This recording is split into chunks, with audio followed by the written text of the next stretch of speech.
Elements of the Arab world stretch far beyond the borders of North Africa, the Gulf states, and the Middle East. Some who call parts of the Middle East home have also found home on our shores, in the United States of America.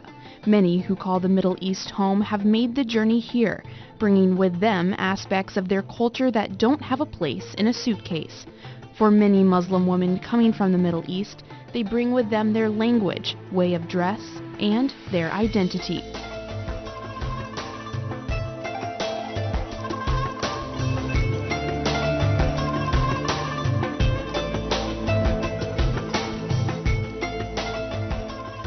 I spoke with 3 Muslim women from 3 different countries in the Middle East who have made the journey from the East to the West.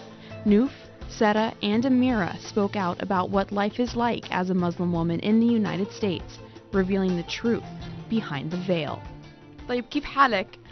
الحمد لله بخير. كيفك أنتِ؟ أنا مبسوطة شكرا. كيف يومك اليوم؟ Noof Al-Sobahani is a 23-year-old from Saudi Arabia. She moved to Florida in September of 2012 with her husband, who was studying English at the University of Florida.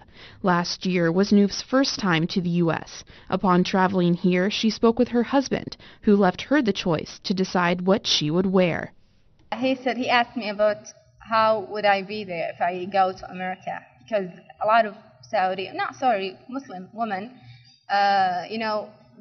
are different in wearing in the way they wear their hijab. Some Muslim women wear just headscarf and some cover their faces.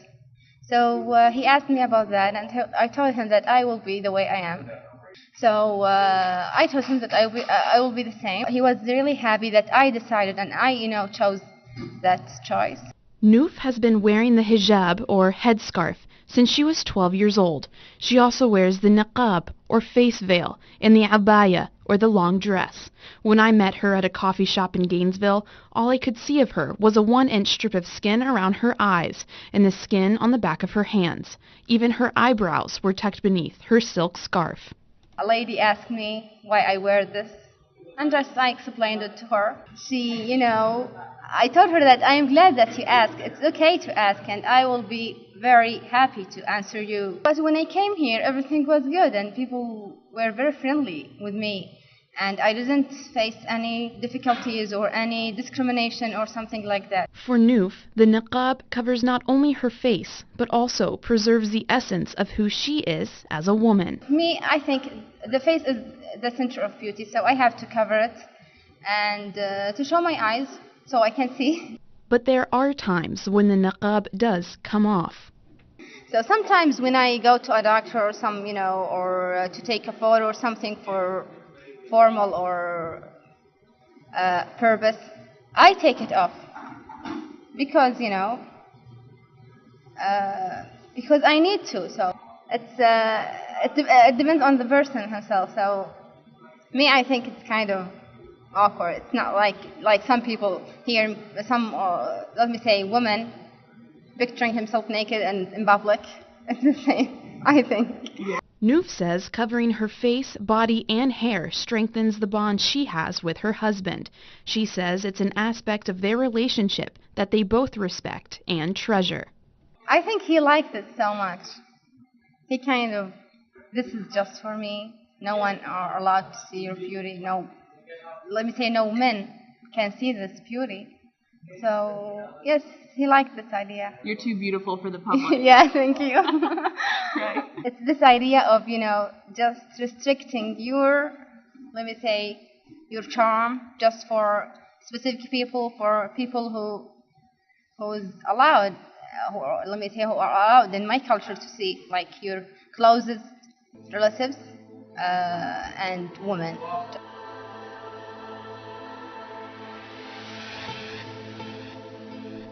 Sara Tlili also wears the hijab. She is originally from Tunisia and is currently an assistant professor of language studies at the University of Florida.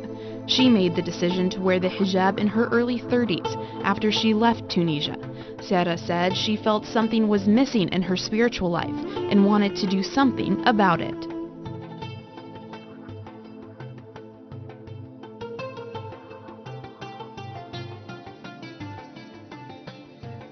I started wearing hijab in the United States, and like for years I wanted to wear it, and I was not. I didn't have enough courage, and the reason was that I didn't want to be labeled into a certain category. I want to be normal like everyone else. I didn't think that my spirituality sets me apart from others. However, I always felt, at some point, at least, I just wanted to be myself. And of course, having, been raised in fact, banned for some time, and my family did not encourage me. Actually, they always discouraged me from wearing it. So I had to reach a certain level of maturity and if you want to be able to do it. And when I started wearing the hijab, like the first day I wore it, I thought, I had just like a hat, and I thought, okay, I will do it gradually because I don't want to shock people around me. The second day I couldn't. I just thought, no, I want to do it like full-fledged. And since then, I never wanted to take it off.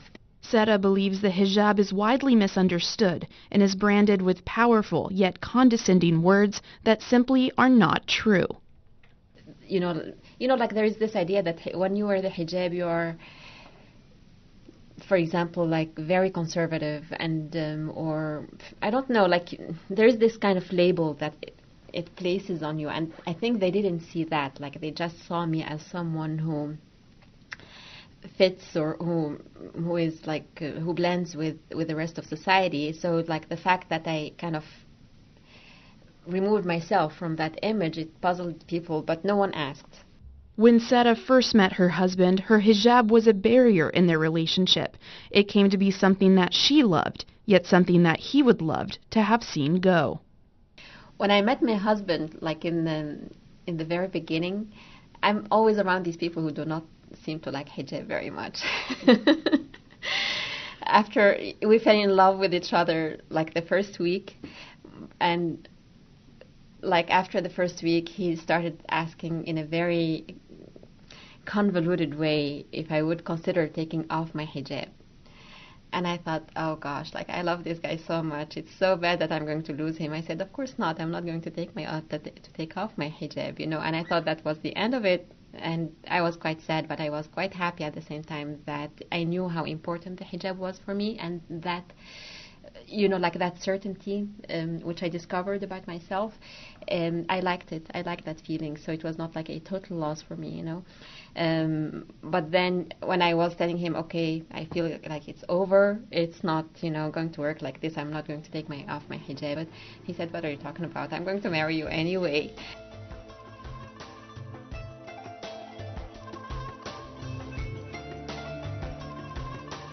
مرحبا، كيف حالك؟ كويسة؟ ازيك؟ أنا ممتازة شكرا. كيف كان يومك؟ مش عارفة كيف كان يومك. Amira El-Bahiri is a 20-year-old student studying at the University of Florida. She was born in Florida but has Egyptian parents and grew up visiting Egypt. She says she does not want her religious beliefs to be based on what she wears, but rather simply on what she believes. I think I'm more of a spiritual person than a religious person because I feel like my identity as a Muslim is my relationship with God. It's not how I look outwardly to the world. Amira's parents never pressured her to wear a hijab, but did press for modesty in the way she dressed. Like growing up for sure, like I would want to like buy all these shorts and all this stuff, and my mom would be like, no, those are too short. Like, no, you can't buy that bathing suit. Like, to this day, she doesn't let me get string bikinis and stuff like that. She doesn't like me wearing bikinis at all, but I'm like, I'm not going to wear a full bathing suit. So, like, there are, and I mean, I see where she's coming from because, like, yes, like, you are very exposed. And when I'm in Egypt, I don't mind wearing a full bathing suit because, like, everyone is. So it's kind of like a group mentality thing. So, like, when I'm here, like, I don't want to just be that, like, one out, you know? For Noof, her hijab will stay on. Her decision to stay covered is something she says will never change, not even if the weather does. Do you ever get hot? I mean, it's Florida. Yeah. So, I mean, sometimes I'm wearing shorts and I'm hot. So. Yeah. Even in my country, you know, it's very hot.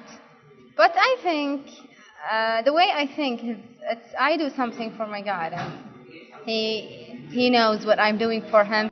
On this side of the veil, we must seek to understand and realize that culture is borderless, self-defined, and colorful. For Sarah and Noof, speaking about their life behind the veil helps to bring perspective to Western culture, veiled by curiosity, misconceptions, and awe.